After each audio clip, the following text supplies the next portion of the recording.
We begin with some words from a couple of old wise guys. Two Stoic philosophers who lived about a century apart. The first was a contemporary of that itinerant Palestinian preacher we remember as Jesus, and then the other was about a century later. Lucius Annaeus Seneca said, "Every new beginning comes from some other beginning's end." Every new beginning comes from some other beginning's end. And Marcus Aurelius, when you arise in the morning, think of what a precious privilege it is to be alive, to breathe, to think, to enjoy, to love. Let us worship together. Good morning. We welcome you to the Unitarian Universalist Fellowship of Central Oregon. This is a place where we talk about love a lot. We think about love. We dream about love. But we bring love to life. And we are celebrating Chela this morning.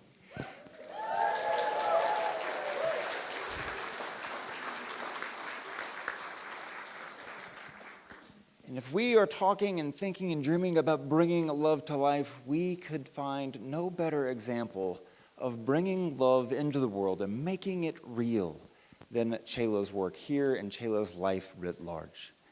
She said, yes. Just keep clapping all day long, yeah. Chela's opening words said that it's a precious privilege to be alive. I think we can all say that it has been a precious privilege to spend our time with Chela Sloper in this ministry and in this fellowship.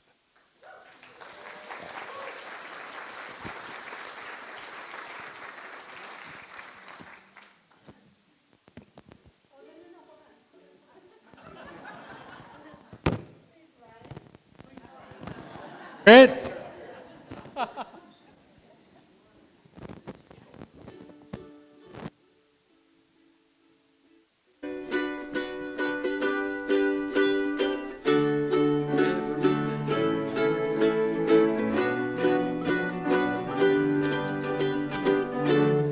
Every day, I think as I wake up.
We light this chalice, symbolic of the warmth of community and the brightness that love brings to the world, illuminating our search for justice and peace, light, that force that nurtures all living things, here in our midst in this flame, so tiny and yet so significant.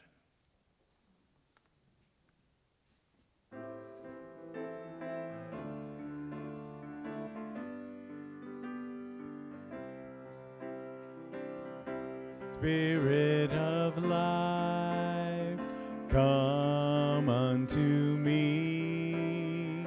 Sing in my heart all the stirrings of compassion. Blow in the wind, rise in the sea, move in the hand, giving life the shape of justice. Roots hold me close, wings set me free. Spirit of life, come to me, come to me.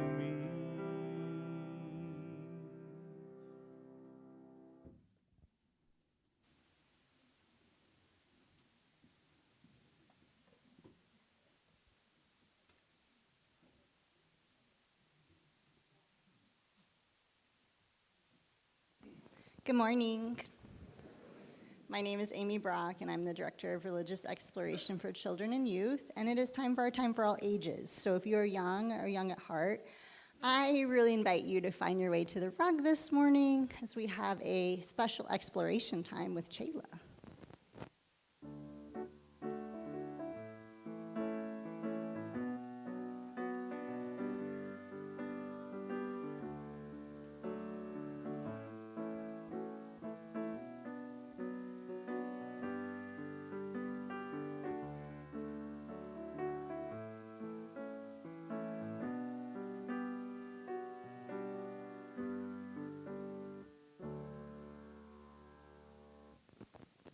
This month we've been exploring freedom, and some of you know that we started a new curriculum to help us do that in RE. It's a tabletop role play curriculum, which means that we get to make characters, and our characters get to go on a journey together and learn together.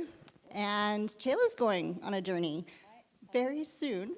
And so, Chela, I thought this morning that maybe while we were talking a little bit about your journey and where you're going to go, that I could make you a character profile to take with you, so that you can just think more about how you might want to be in the world as you go on this new journey. Okay. Yeah, so would you like to tell us a little bit about what you've learned and maybe about where you're going to go?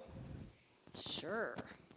So I've learned that people make my life meaningful.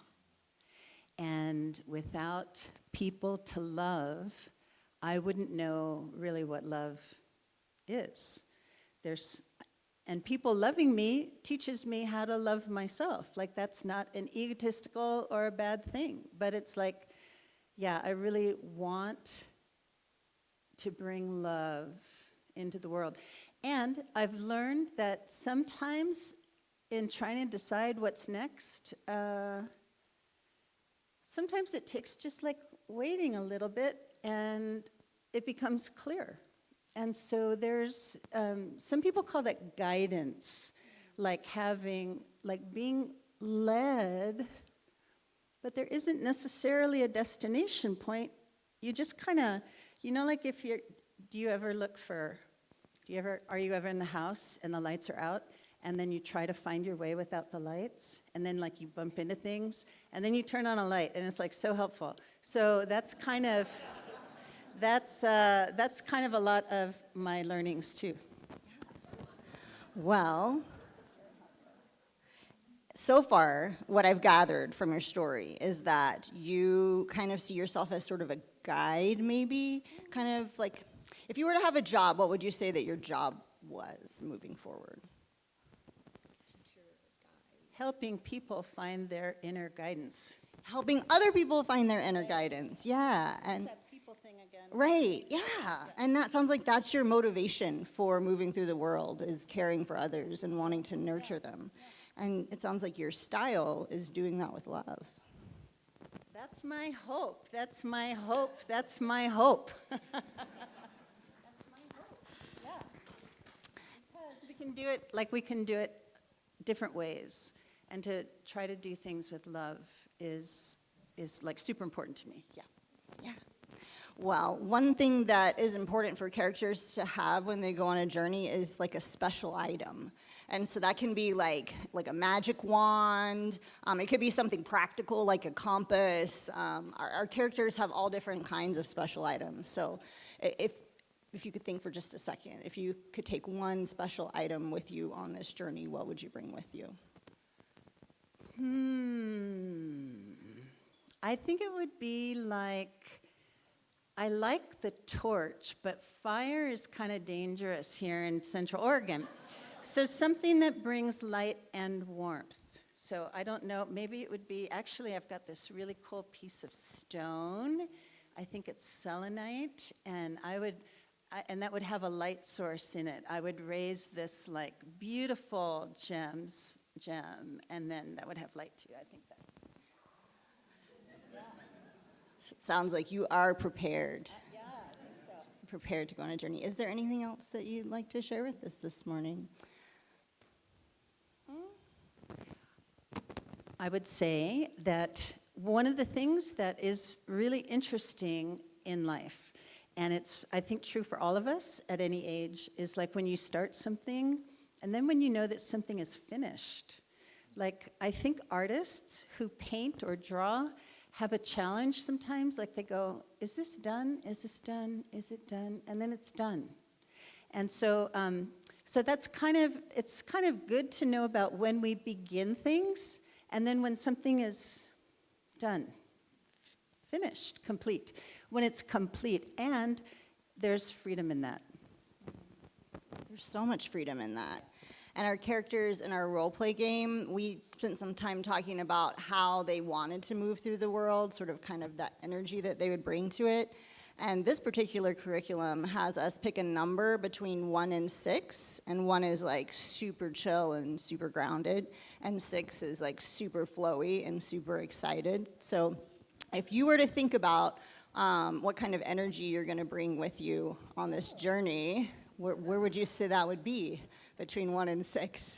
Super flow or super energetic. Can I have 7? I guess so. We could definitely give you a 7. I like it. I love it. All right. Well, you've got your character made, and you can take this with you as you go. And we're going to go explore more with our characters today in RE, and I think Chela's going to explore more about journeying with all of you. But before we go, we need to say our children's covenant. In this place, I am kind. In this place, I am loving. In this place, I am a friend to the earth and all animals and people. In this place, I am loved.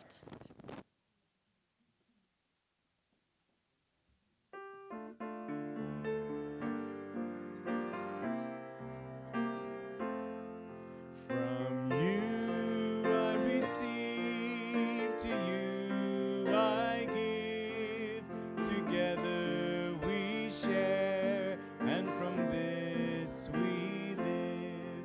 From you I receive, to you I give. Together we share, and from this we live.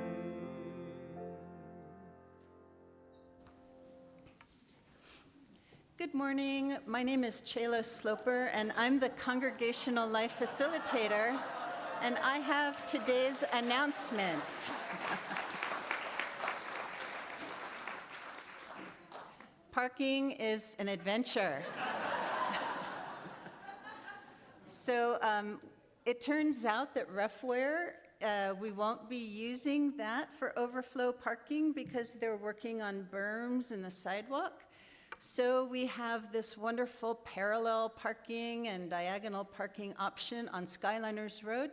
And don't be confused that there might still be spaces in the parking lot, but we do want folks to park in that special way. And of course, a special welcome to those on Zoom. I always get ahead of myself. So whether you're here with us for the first time or have come many times to join us electronically through the marvel of radio waves, hi, welcome. Be sure to sign up for our all-congregation email, which is the best lifeline to know what's going on in the life of the congregation. So, be sure to check your skyline. That is our walk-away reminder of what's happening this week. And particularly tomorrow night here in the sanctuary, the Leadership Development Committee and the board invite you to a time of asking the board any questions that you'd like. We've had an interesting spring, and so there would be opportunities to just raise any concerns or questions that you have about that. That's tomorrow night at 6 p.m. here in the sanctuary. And there's going to be a picnic on Saturday, July 12th. That'll be at the Alpenglow Park at the south end of 15th Street. It's really a lovely park, and I believe it will be a potluck. And of course, I want to thank you all for Friday's party. That was really, I mean, it was just, I went home and I wrote on Facebook, I said, I'm just lit up. And so in the best way possible, just filled with so much gratitude and love. And let's see if there's something else I need to say. Blessings on your day.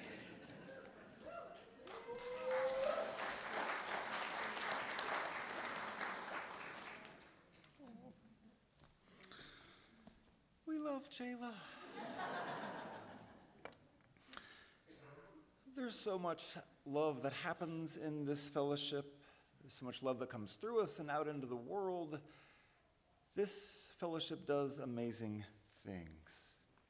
That is made possible by the generosity of the people of this fellowship. And so in that spirit, to keep this congregation vibrant and loving, we will take this morning's offering. And while the ushers come by and pass the baskets, I'm going to pass this book around as well. This is a copy of The Velveteen Rabbit, and it is a book dear to Chela's heart, and we're all just going to sign it for her. Oh, my goodness.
going to go with it.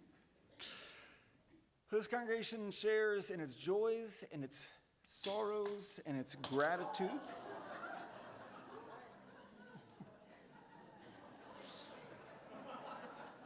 So in no small measure, Chela is our joy and a bit of sorrow and a heaping amount of gratitude. If you'd like to light a candle for a joy or a sorrow or gratitude in your own heart, please feel free to do so. They're on the sides of the sanctuary.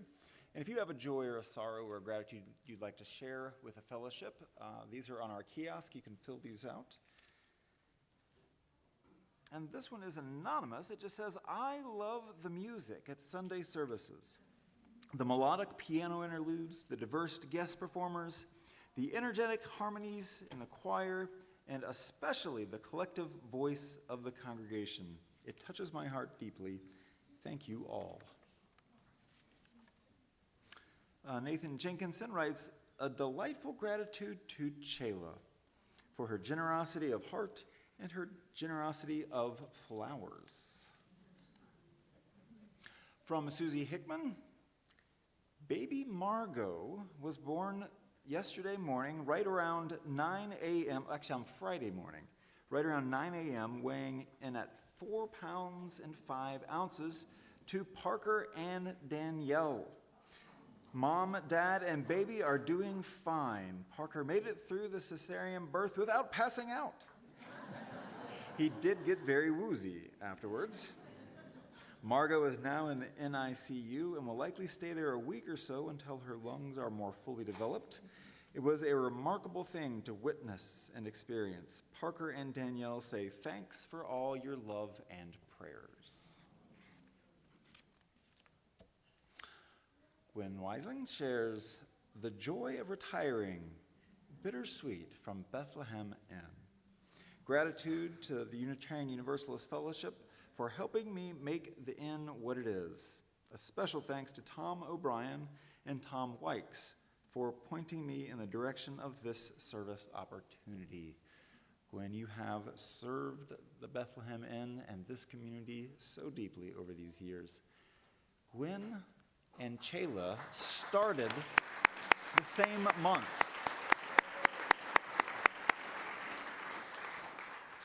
Gwen and Chela started the same month. Chela here and Gwen at Bethlehem Inn, and they are retiring on the same day on Monday.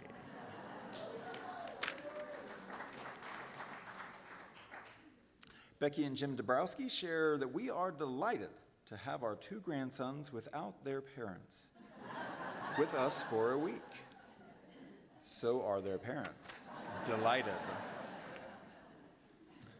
Chela Sloper shares, what a great joy to welcome 2 dear friends from my internship church, Larry and Chris Porter. Lynn Ekstrom shares a multitude of joy to share a friendship with Chela and gratitude to everyone who made her celebration a beautiful memory. And Diane Darling shares a sorrow mixed with bittersweet joy. My sister's Yardzeit, did I say that right? Yardzeit is a death anniversary, and it's her first one today. A sorrow that she is gone, bittersweet joy that she was released from this disease that took her from all who loved her. In the UUFCO choir, our sorrow and loss, it is with deep sorrow but abundant love that we say a heartful goodbye to one of our own.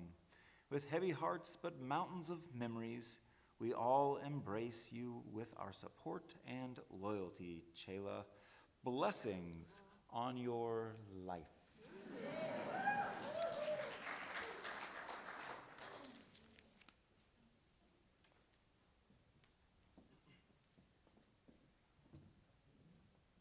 I was getting a mystery.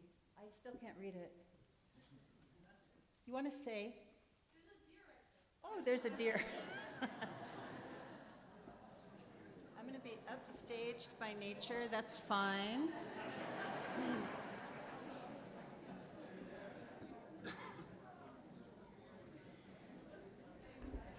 This is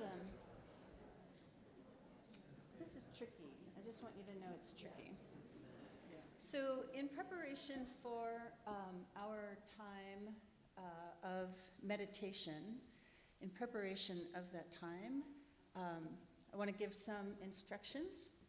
We're going to sing a song. Randy and I will be singing a song and leading you. And then we'll have an antiphonal reading. Instead of one person reading and then everybody replies, the words will be divided between the two sides of the congregation. So Marion will be on this side, you'll begin, and then this side will respond. We have, I think it's the plain text first and then the italic text, but this will be a poem well loved by me and by many, by E.E. Cummings. I thank you, God, for most this amazing, is how it's known. And so then after that, we'll share a time of silence together. So we have a song, and while we're just even getting ready for the song, let's just take a deep breath.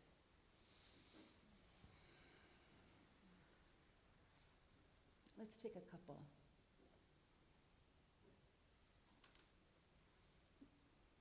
Actually, would you mind coming over here? And not use that, yeah. But let's just use these. I'd rather be close to you. Okay.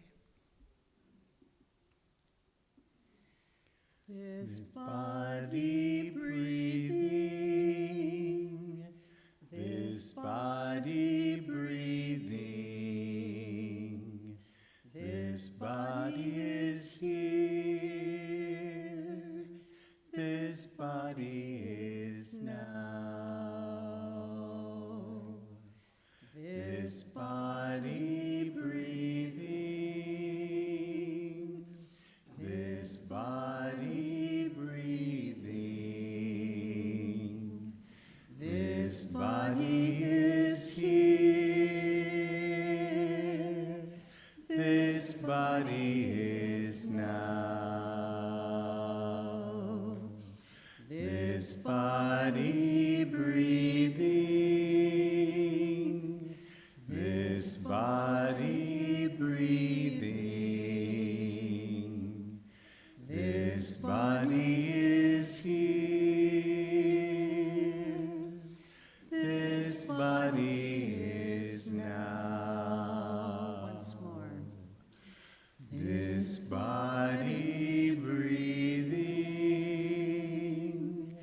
this body breathing, this body is here, this body is now.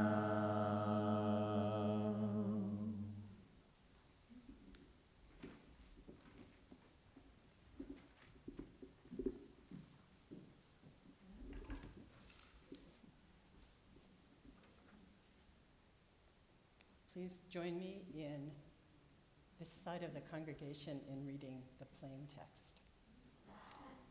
I thank you, God, for this most amazing day, for the leaping greenly spirits of trees. And a blue, true dream of sky, and for everything which is natural, which is infinite, which is yes. I, who have died, am alive again today, and this is the sun's birthday. This is the birth Day of life and of love and wings and of the gay great happening, illimitably earth. How should tasting, touching, hearing, seeing, breathing, any, lifted from the no, All nothing, human merely being, doubt unimaginable, you? now the ears of my ears awake, and now the eyes of my eyes are opened.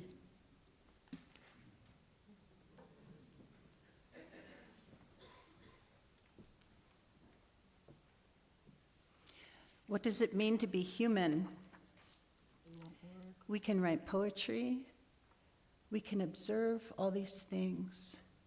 So now, in a time of silence, let's experience our being human, our being alive, our being awake today.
Firstly, I want you to know that I have peppered my printed words with check time.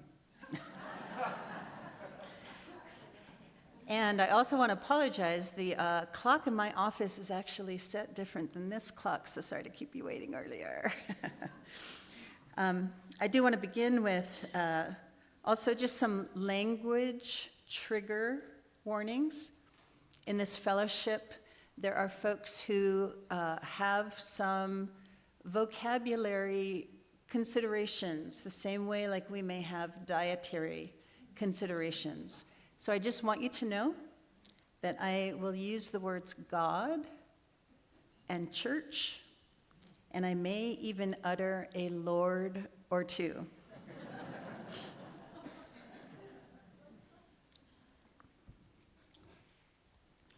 Even as I said earlier, I do want to thank you so much for Friday's gathering, as well as the ocean of love that I felt like I was floating in.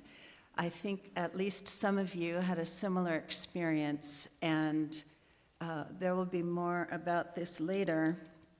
But thank you truly from a bottomless heart, not the bottom of my heart, the bottomless heart, where gratitude sings its song. But also because of this opportunity, this last time, as I like to say, at bat, sharing this message with you, because in writing this sermon, it helped clarify a project and an impulse that I've had for years, and it finally, there was room for it to come up and surface in a clear way again, and that is that I have carried in my heart a book of essays and sort of descriptions of the journey and what the process was for me, the transformation from who I was to who I am. If any of that can be illuminating, and hopefully it will be even today for you here. Look for a book called The Goose and the Wizard. Caveat. It said that anyone who preaches, who does this kind of public speaking, has one or maybe 3 sermons, and then everything comes through the lens of those particular primary convictions or primary orientations.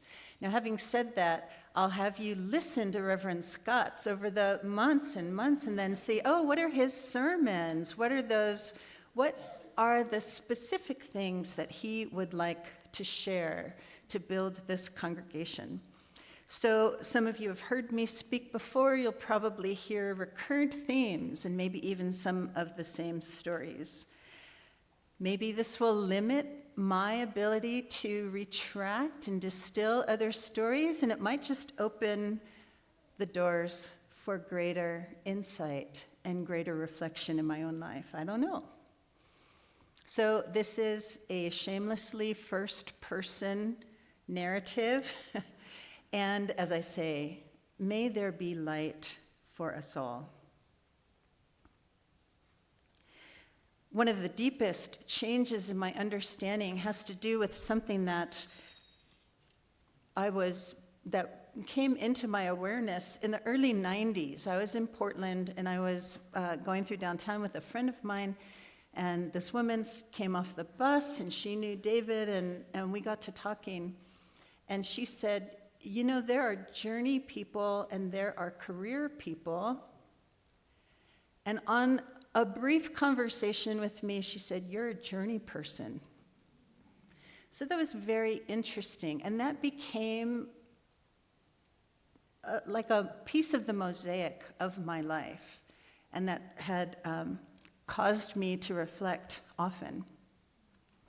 So my college years were divided into 3 segments between 2 schools. I crammed college. I crammed a 4-year degree into 7 years, and but needed a little bit of life experience. So I started at one school, went to another school, went back to the first school, and then continued on. But there were 2 assignments in my senior year at Simpson College. It was a Christian liberal arts college in the tradition of the Christian and Missionary Alliance, very evangelical. And I've talked about one of those assignments where we had to read the writings of a particular theologian on their doctrine of God, because theologians do that, and then write basically an in-depth book report. I love open stacks in the library, and I came across Abraham Joshua Heschel, not a Christian by any means, in fact, an existential, mystic rabbi who lived in the 20th century. It changed my life. And then in a world religions class, we had an assignment to talk to a person of another faith tradition, not our own, not to proselytize, not to make a convert, but just to learn. How does their world cohere? What do they do? What are their teachings? What structure? And in San Francisco, over near San Francisco State University, there was the House of Sufism. I didn't know what Sufism was. There was a big Arabic calligraphy on the front of the building, and it was next door to a house of known Christians. They were friends of mine. They were in kind of a communal house, and the House of Sufism was next door. And I went unannounced. I was petrified. I didn't call. I was scared, because what I haven't said was how fundamentally shy I was and how unconfident. I lacked confidence, but I was trying my best to do what was being asked of me. So I went to the door. It was a sliding glass door, and it opened up into kind of a vestibule. So this man came to the door, and I said what my business was, and he was a little, you could see just a shadow of concern. I said, I go to this Christian college. And as we walked into the vestibule, I remember what I was wearing that day. It was a turquoise border skirt, and I had on my shoal sandals, and because I've found that I remember what I'm wearing on certain important days. Anyway, so we walk in, and he starts to open the next door into the meeting room, and I said, should I take off my shoes? And in a moment, he looked at me. I mean, it was almost imperceptible, but I saw whatever concern he had just melt away. So I went into the room, we sat on the floor together, we talked for 2 hours, and I experienced with him what I had longed for in my Christian communities and had never experienced. And that was this open-hearted sharing of that which is greater. Each of us had our own connection, and in that conversation, it was as though the sky opened. I couldn't integrate that at the time. And I remember, I don't know, just writing something at the end of the paper that was just what needed to be said in that context, but it changed my life. Now, by the way, he and I are Facebook friends. And he also just retired. So anyway, there were several more years, and then a couple things, happened that I guess I'm getting ahead of myself again. But anyway, between when I started my spiritual journey, which was in junior high school, and when I started seminary to the day of my 30th birthday, I had already been a member of a Lutheran church, an evangelical covenant church, an Assemblies of God Pentecostal church, and gospel outreach, which was one of the newer approaches to Christianity that had risen up during the Jesus movement in the 70s, where a lot of the cultural trappings of the church, they said, this is not Christianity. Like, where can we find what is true? So I called that a hippie charismatic church. But all the same, I ended up with the Presbyterians, which coincidentally was my family's church, but not really our religion growing up. We went to Sunday school, Mom taught Sunday school. But anyway, it was not really the center or the burning ember of our family. And then in November of 1986, I went to the Victorian Theater on Haight Street in San Francisco to see a movie about Mother Teresa. And the first thing that I remember hearing in the voiceover, she said, "The one whom the Lord calls, she knows. She may not know how to express it." Very interesting.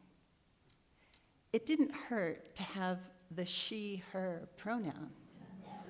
That following Sunday at the Presbyterian Church, lo and behold, one of our community ministers, Catherine, was in the pulpit, and something opened in me. What I know now is that it wasn't a call to ministry, but it was just like, it was an openness to what's next, and that took the form of going to seminary. So I went to the most liberal seminary in the Presbyterian Church, San Francisco Theological Seminary, which was part of the Graduate Theological Union Consortium in Berkeley. I was living in Berkeley. But I found there, maybe my horizons are broadening, but it was difficult. There was a lot that needed to be dismantled in my old way of knowing myself, but the process had begun. Years later, actually, I thought for a time, if I had known how painful this was going to be, I don't think I would have done it, but then I wouldn't be where I am today. So there really is something, I would say, about facing the hard things when we are being drawn to what lies beyond.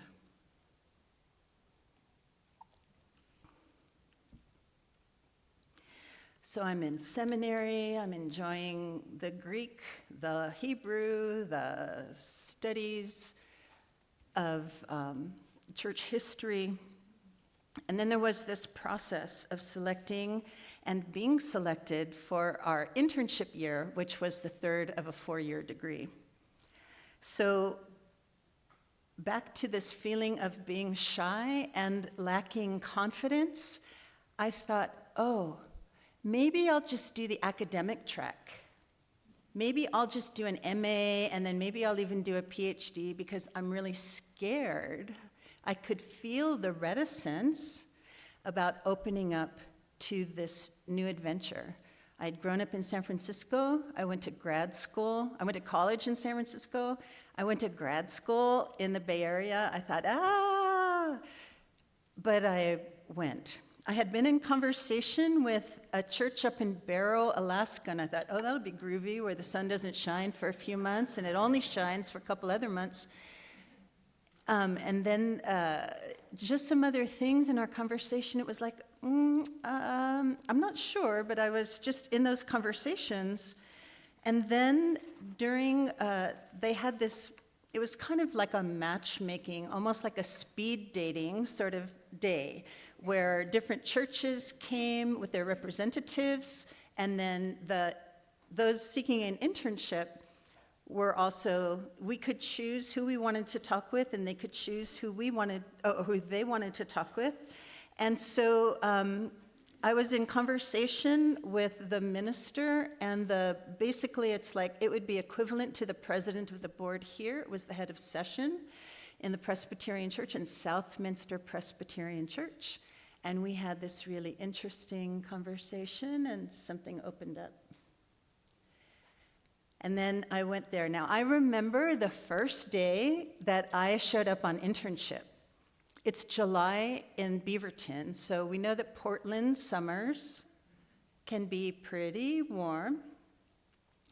I had on a long woolen skirt, a turtleneck, and boots. Armor of self-protection, maybe. And in time, I got to know the people. Chris and Larry are here today. And I started opening up. My first sermons were pretty rocky. And by the end of my internship, it was the Sunday after Easter. It was Yom HaShoah, that used to be in April. That is the Day of Remembrance of the Holocaust. And it was also Earth Day. So, my sermon was titled, Betrayed by Silence. The silence during World War II. The silence as we started then to see what was happening to the earth. One of my dear friends in the congregation, Fritzie Hicks, came up to me after. She took me by the shoulders. And she said, "Do you know you had us?" And I said, "Yes." So it was a really powerful moment. But I do want to say that part of the blessing about being at Southminster Presbyterian was that it was known as the most Unitarian church in the Presbytery of the Cascades. So my supervising minister, Jim Peterson, was friends with Alan Deal, the then senior minister at First Unitarian Portland. What? One time, Sally, Jim's wife, said, "We're not a Christ-centered church, we're a God-centered church." Something opened. I had had these two other experiences that I couldn't integrate before because the exclusivity of Christian claims just kept them outside. In writing this sermon, I see that comment from Sally Peterson is what opened the door for me to integrate those experiences. How marvelous.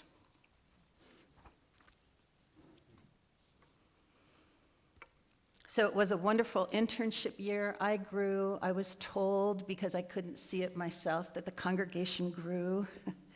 And I returned to seminary for my senior year. Oh yeah, there was one smudge on the internship year, and that was I had a very foul experience with a minister under the category of sexual misconduct. He wasn't in a church at the time. there was, let's say, a less than supportive response when I brought a claim against him. I brought a complaint against him, and they said, well, it's your word against his. And so that was instructive.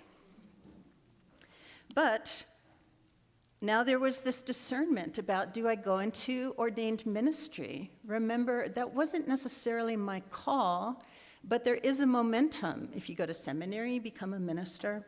I was doing the path for ordination. I passed my boards, no problem, 4 exams, flying colors. But I couldn't do it. There was no draw. There was no next step there. And so I said no. And a lot of the ministers of the presbytery at that time, of course it's changed since then, were white males. And there was a certain way that they were doing church that I couldn't relate to. And no offense, guys, a lot of my best friends are white males. But I could not, in good faith, claim obedience. It's like an obedience to the Bible, the Book of Order, and the Book of Confessions. The chaplain of the seminary said, is it 50%? Could you do 50%? The chaplain. And I said, I'm not sure how it can be quantified, but 50% would not be the threshold that I would want to do. So nevertheless, so having been in beautiful greater Portland area, having fallen in love with Oregon, when I went back and I had the Oregonian jacket, and one of the administrators at the seminary said, oh, you look like an Oregonian. And I said, oh, I'm so glad. So anyway, when I landed in Portland, basically to live, one of the first things that happened was that I went to my first circle of the Dances of Universal Peace. That was in July of 1991. The woman who was the contact in the newspaper is still a very dear friend today. That became the opening for my people in that part of my life. And now, because I was writing this sermon, I can see, oh yeah, the conversation that I had with Alan 20 years before had primed the pump, and I could taste the same openness of heart. There was unity, there was song, there was prayer, there was movement. I was right at home. And I'm delighted to say that 2 of my sweethearts from the Dances of Universal Peace and the broader Sufi community are also here today, dear, dear friends that started way back then. So going back to seminary, my spiritual director during my senior year, Father Steve Krupa, a Jesuit priest with Universalist leanings, recommended that with regard to finding work that I choose a bland background and not try to strike out on any particular new pathway. He just said, let your life take shape. I worked at an insurance company. I worked as a paralegal in a large law firm. Oh yeah, I did work as a hospice chaplain. But then I moved to Bend to be with a group that was studying the teachings of Gurdjieff, George Ivanovich Gurdjieff, and our primary practice was called self-observation, that you look at yourself, not with the critical eye that we often do, oh, I was to this, I was to that, but how was I? What actually happened in a particular moment? So I was, let's say, I was in a relationship that wasn't really flavored by love and needed a passport out. And by that time, UUFCO had an ad in Craigslist for a half-time administrator.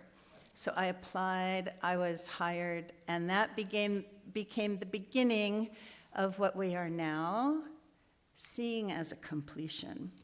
So I worked with Reverend Heather Ryan Starr, Reverend Alex Holt, when our office was at Trinity Episcopal downtown, then with Reverend Antonia Wan. She was the one that allowed me to move into this role.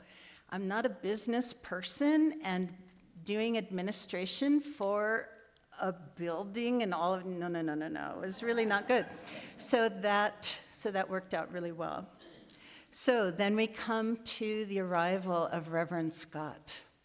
So he was selected by the ministerial search team, and they had gone through or, looked at the applications of several good candidates, but he was the one that was selected, and he has his own story about that.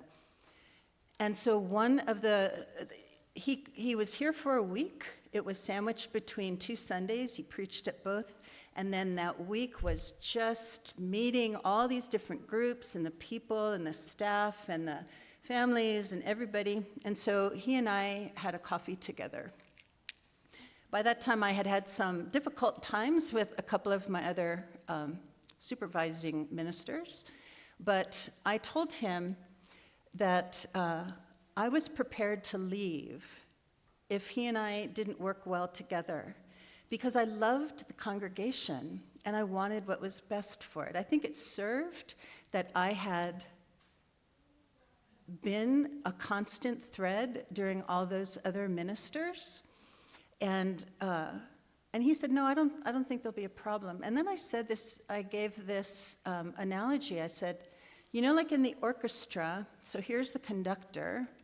You have first violin section here to the left hand of the conductor. I was going to say minister. And then you have the second violin to the right hand of the conductor. I said, I don't want to be the conductor. I don't want to be first chair, first violin. That's called the concert master. That's like the team captain. I said, I want to be first chair of second violin. Because that's what I thought I could do, right? So, by Reverend Scott's allowing me to shine my light and to attempt some other things, to learn some other things, to share with you all more of what has been in me, I have grown. I have grown remarkably. Slowly by slowly, poco a poco. I've been able to lead the dances of universal peace. That's not a problem. But a congregation like this, with all this energy. But see, here's the thing. You all will say, oh, Chela, you bring so much light. It's in you. You wouldn't be able to see it unless it was in you. This is how it works. We are sensitized. We're able to experience qualities because they already exist in us. And this is the wonder now that as I look back over these 15 years, I became a career person. That wasn't my plan. But how is it when you can weave the threads of what is most important in your life with what you come to do at work? And to feel the satisfaction, to see things happening, to be learning. I've had a couple of hard, not everything has been smooth. But I have learned so much, and that's because of this feedback loop. From you I receive, to you I give. Together we share. We do. This is how we build community. This is why I want you all to get to know each other. Come to the potlucks. Have small groups. Come to the picnic and say, "Hi, my name is Chela. I haven't met you." Because these communities of care, people are desperate for love in their lives. Isolation, especially since COVID, is a crisis. It's a mental health crisis, not only in America, but this is where we are. How can we begin to dare to do the thing that feels so scary? Because what will be the return on investment?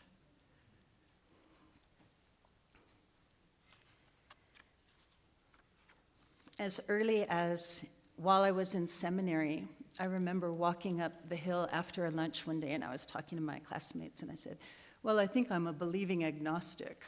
And that was my way of saying at the time that there were certain things that I didn't think we could know, that we couldn't know. And so the agnostic part was that I'm not going to presume that the mind can know, but I was believing insofar as I had had experiences that led me to maybe a different conclusion. But then it was since COVID, I remember saying to Reverend Scott a couple different things. At one point I said, "I think I'm tired of wandering in the fog of agnosticism." So that was one thing. And then there was another time that, let me see, I think I've got it here. I thought I would remember. Wandering in the fog. Well, regardless, someday I'll remember. But what was happening was I was feeling myself getting closer and closer again to God, but notice the air quotes. I still couldn't quite say it. And then in March, as I was falling asleep one night, I just said, "Okay, I'm just going to say yes again." And what I experienced wasn't the old man, it wasn't male, it wasn't female. It was this openness, infinitely kind, but not like human kindness. Intelligent, but not like human knowing.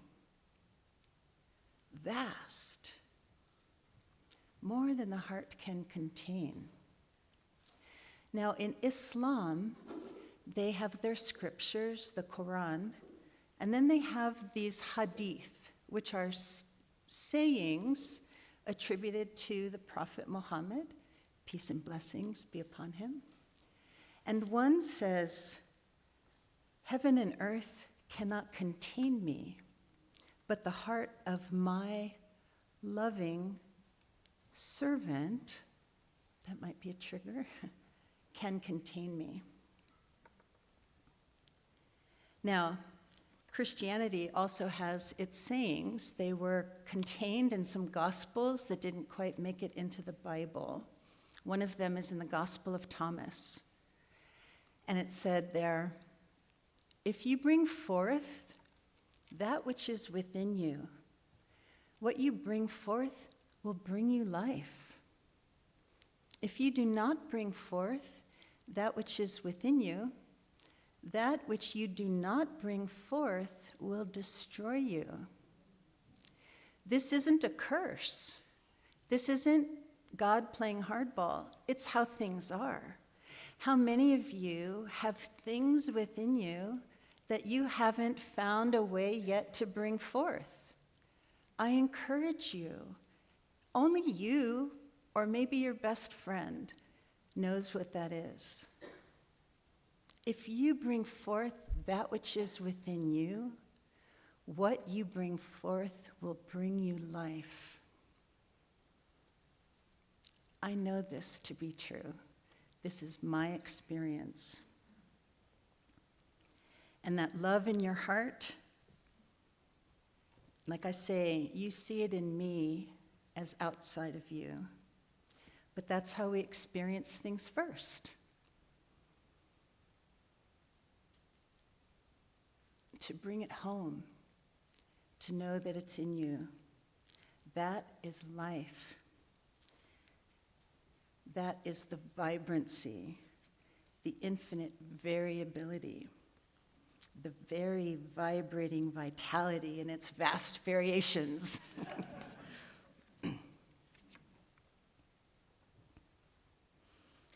If you don't want to call it God or praise it as such, that's fine. Doesn't matter. But one of the Sufi bright stars that I've come to know said this: if for some reason you can't praise God, then praise how the early spring wakes the winter ground. If you, for some reason, can't praise God, praise how the early spring wakes the winter ground.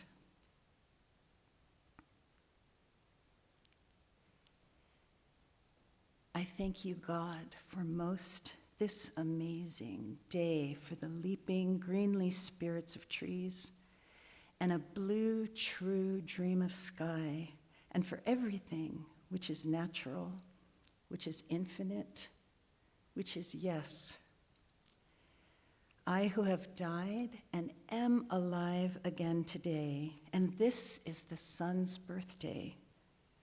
This is the birthday of life and of love and wings, and of the gay, great happening, illimitably earth.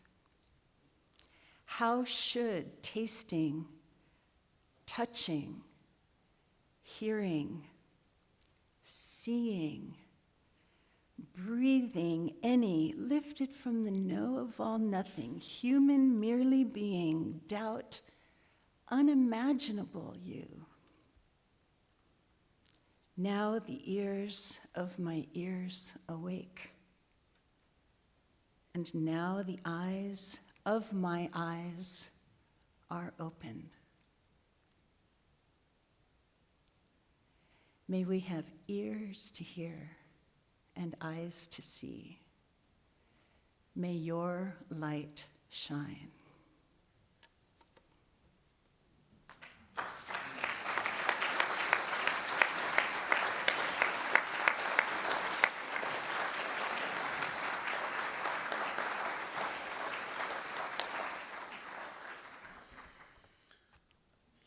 If you bring forth what is within you, it will give you life.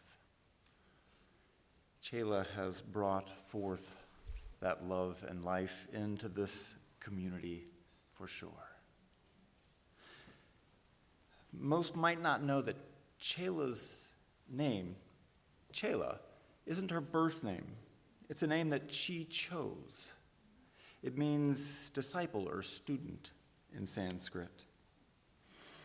And here lies a tremendous irony, I think. She is a student of love and a student of life. She lives that way. You can see it and you can feel it. But in doing so, she has become such a teacher of love and life. Raise your hand if Chela has had an impact on your life with her love. Raise both your hands if Chela has. In our Unitarian Universalist membership class, I have the pleasure of sharing our spiritual journeys. And so I've heard Chela's spiritual story repeatedly, and it is the story of a seeker, and it is the story of a finder. She seeks love in the world, and she creates that love for others. I remember when we were working on some of the wording for what our new members would be saying during our service. And the word reciprocity came up, and Chela just lit up and said, that is it. That's what it's all about. Reciprocity. This mutuality, this receiving and giving back and forth. She is indeed so committed to growth. And it's a humbling thing as a minister to have the Congregational Life Facilitator smarter than you and know more about religion than you. It's a humbling experience, and she brings that into this fellowship. She has been an incredible partner in this ministry as she has served this fellowship. This congregation has been changed writ large, but this congregation has been changed by Chela because of the way she has moved love in our lives, with her hugs and her pies and her laughter and her welcome, her commitment to justice and her appreciation for beauty. She is journeying, and she continues to journey. She said at her event on Friday, what an amazing thing to find a job where you get to love people and be loved in return. I think Chela is one of the most powerful people I have ever met in my entire life. So powerful. And it's not an aggressive power that you wield. It's a power that comes from that openness that she experienced, that kindness, that love. And it's real, that love. It's real, and we know it because we can feel it and experience it. In the book, The Velveteen Rabbit, which Chela loves, the rabbit asks, "What is real?" asked the rabbit one day when they were lying side by side near the nursery fender, before Nana came to tidy the room. "Does it mean having things that buzz inside you and stick out the handle?" "Real isn't how you're made," said the skin horse. "It's a thing that happens to you. When a child loves you for a long, long time, not just to play with, but really loves you, then you become real." "Does it hurt?" asked the rabbit. "Sometimes," said the skin horse, for he was always truthful. "When you are real, you don't mind being hurt." "Does it happen all at once, like being wound up?" he asked, "or bit by bit?" "It doesn't happen all at once," said the skin horse. "You become. It takes a long time.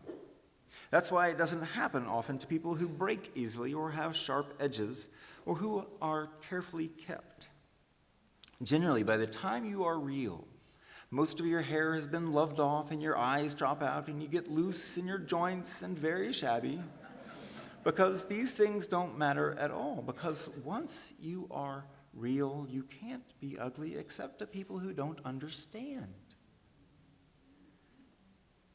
Chela has been becoming intentionally in her life, becoming, seeking, journeying, and becoming more real and more real because she loves and because she is loved. It's an amazing thing to experience love. Chela, we love you. I love you.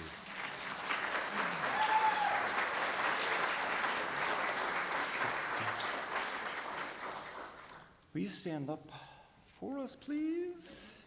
And I'd like to invite everyone to bring a love that you have for Chela into your heart. Chela, this entire room is thinking of you with love, and you do have that bottomless ability to hold it and receive it. We have been so blessed by you, Chela. Thank you ever so much.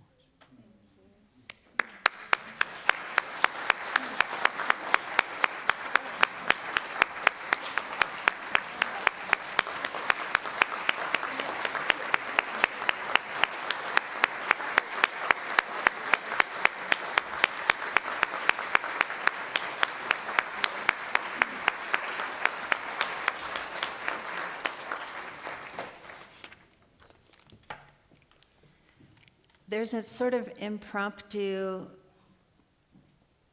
Dutch, no offense to people from the Netherlands, lunch at Taj Palace today at 2:30.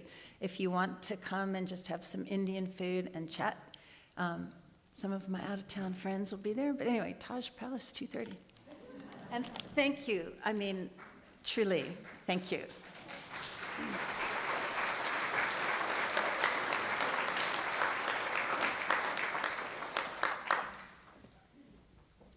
Remain standing, and we're going to sing Fire of Commitment. From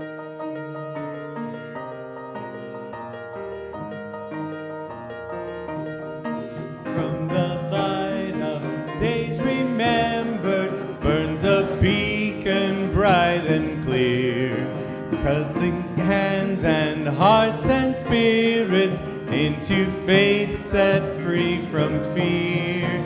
When the fire of commitment sets our minds and souls ablaze, when the hunger and our passion meet to call us on our way, when we live with deep assurance of the flame that burns within, then our promise finds fulfillment and our future can begin.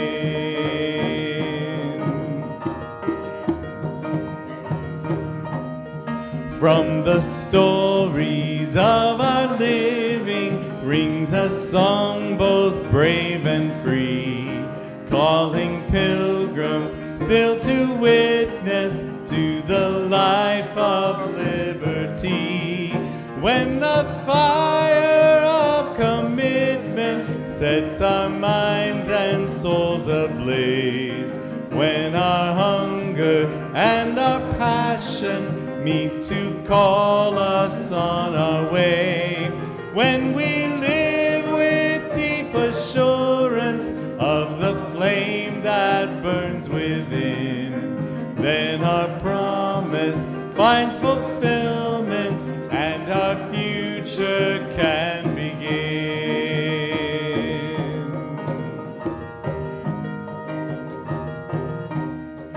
From the dreams of youthful vision comes a new prophetic voice, which demands a deeper justice built by our courageous choice. When the fire of commitment sets our minds and souls ablaze, when our hunger and our passion meet to call us on our way, when we live with deep assurance of the flame that burns within, then our promise finds fulfillment and our future can begin.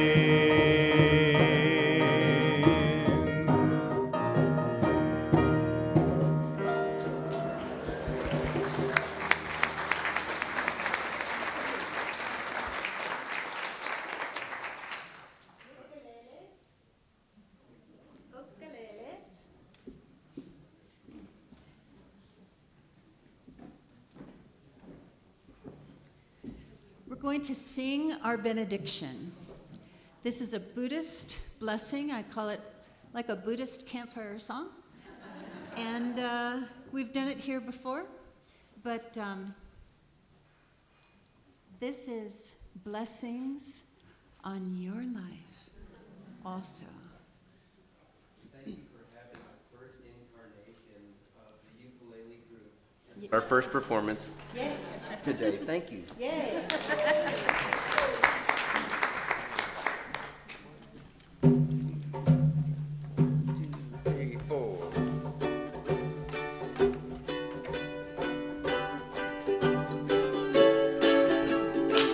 May all beings have happiness and the cause of happiness.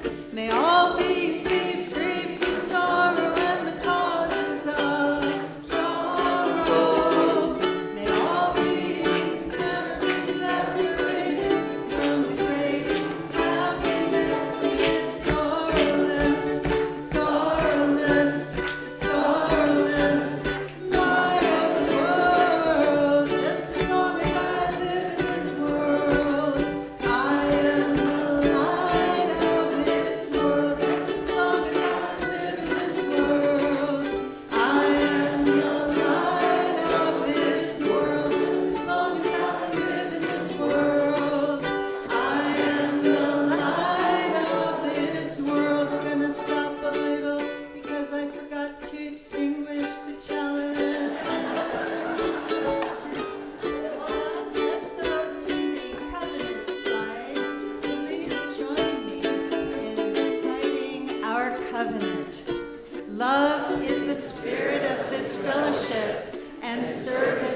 to dwell together in peace, to seek the truth in love, and to help one another. Okay, back to the blessing.